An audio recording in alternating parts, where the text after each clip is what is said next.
পবিত্র কোরআনের অমোঘ ঘোষণা ও ইতিহাসের নির্মম বাস্তবতায় বনি ইসরায়েল বা ইহুদি জাতির উত্থান পতন এক বিস্ময়কর অধ্যায়। যুগে যুগে মহান আল্লাহ তাআলার অবাধ্যতা, নবীদের হত্যা এবং পৃথিবীতে ফিতনা ফাসাদ সৃষ্টির কারণে এই জাতি বারবার লাঞ্ছিত ও বিতাড়িত হয়েছে। বর্তমান মুসলিম রাষ্ট্রের ওপর ইসরায়েলের নির্বিচার হামলা ও বর্বরতা যখন বিশ্ববিবেককে কাঁদিয়ে তুলছে, তখন পবিত্র কোরআনের সূরা বনি ইসরায়েলের সেই প্রাচীন সতর্ক বাণীগুলো আবারও নতুন করে আলোচনায় আসছে। পবিত্র কোরআনের সূরা বনি ইসরায়েলের ৪ নম্বর আয়াতে মহান আল্লাহ ঘোষণা করেন,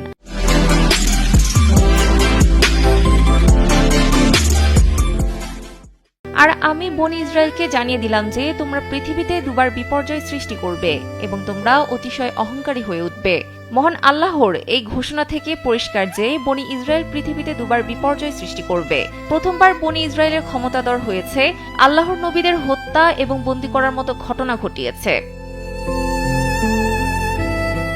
নবী শাহ আলাইহিসসালামকে হত্যা এবং আর্মি আলাইহিসসালামকে বন্দী করার ঘটনার বর্ণনা পাওয়া গেছে।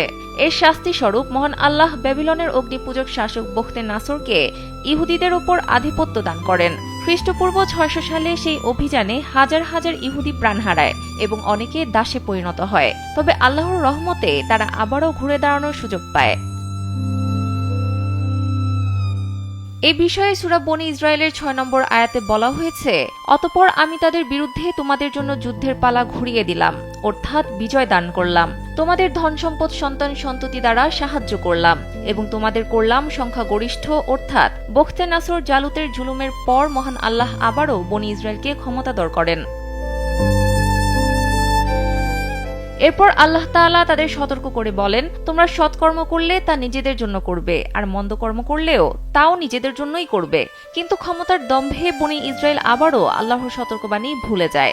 দ্বিতীয়বার যখন তারা জমিনে ফাসাদ ও অবাধ্যতায় লিপ্ত হয়, তখন তাদের উপর নেমে আসে রোমান সম্রাট টিটাসের অবর্ণনীয় জুলুম।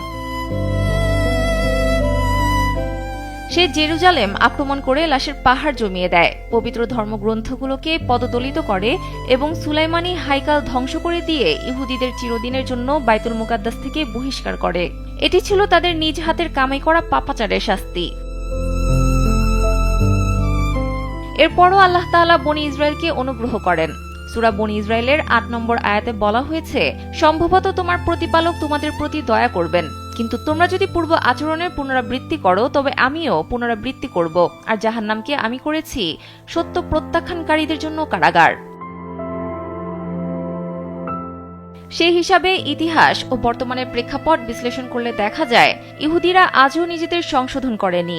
নবী মুসা আলাইহিসসালাম থেকে শুরু করে নবী ঈসা আলাইহিসসালাম ও শেষ নবী মুহাম্মদ সাল্লাল্লাহু আলাইহি ওয়াসাল্লামের সাথে তাদের অবাধ্য আচরণ আজও বিদ্যমান। ইসলামী চিন্তাবিদদের মতে বর্তমানে মুসলিমদের ওপর যে পৈশাচিকতা চালানো হচ্ছে তা কোরআনী বিধান অনুযায়ী তাদের ওপর আবারও এক ভয়াবহ ঐশ্বরিক শাস্তির পথ প্রশস্ত করছে।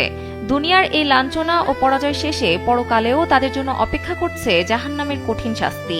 বনি ইসরায়েলের এই পতন যেন ইতিহাসের পুনরাবৃত্তি, যা বিশ্ববাসীকে আল্লাহর ন্যায় বিচারের কথা স্মরণ করিয়ে দেয়।